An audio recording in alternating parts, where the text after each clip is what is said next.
ஒரு கிராமத்துக்கு விபிஎஸ் எடுக்க போனேன். 110 பிள்ளைகள் விபிஎஸ் படிக்க வந்தாங்க. சும்மா விபிஎஸ்னா என்ன, ஒரு பாட்டு, ஒரு கதை, ஒரு வசனம். ஒரு பாட்டு சொல்லி கொடுத்துட்டேன், ஒரு மனப்பாட வசனம் சொல்லி கொடுத்துட்டேன், ஒரு கதை சொல்லணும்னு சொல்லி ட்ரை பண்ணுறேன். நான் அங்கே பேசிக்கிட்டு இருக்கேன். அங்கே இருக்கிற ஒரு குட்டி தம்பி எந்திரிச்சு ஆட்டம் போட்டுக்கிட்டு இருக்கேன், டான்ஸ் ஆடுறான், டண்டனக்குன்னு ஆடிக்கிட்டு இருக்கான் பாருங்க. என்னை யார் பிரசங்கத்துக்கு கவனிக்க விட மாட்டேன். அந்த குட்டி பையனை தான் எல்லாரும் பார்க்குறாங்க.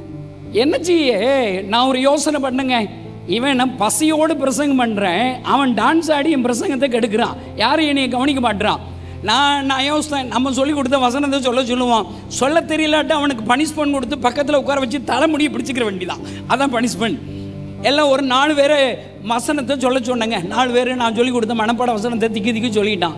5ஆவதாக அந்த டான்ஸ் ஆடுறவன்ட்ட வசனம் கேட்டேங்க, சொல்ல தெரியலங்க. இங்கே வாடா படுவ ராஸ்கல், இங்கே வாடா வசனம் சொல்கிறேன்னு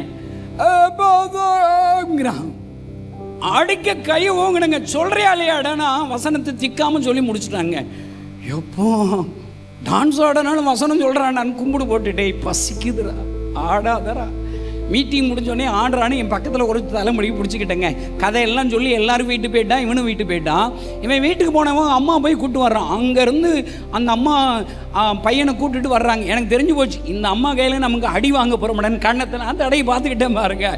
அந்த அம்மா வந்தாங்க, எல்லாமே அண்ணா சொன்னீங்க அரட்டுறாங்க.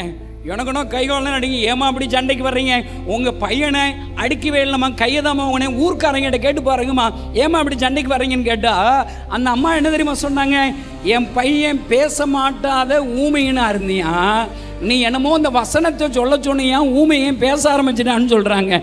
கைதட்டுங்களேன். அன்பு கிறிஸ்தவ நண்பர்களே, நீங்கள் வச்சிருக்கிற பைபிள் கருப்பு வெள்ளை எழுத்து கிடையாது, அதில் உயிர் இருக்குது.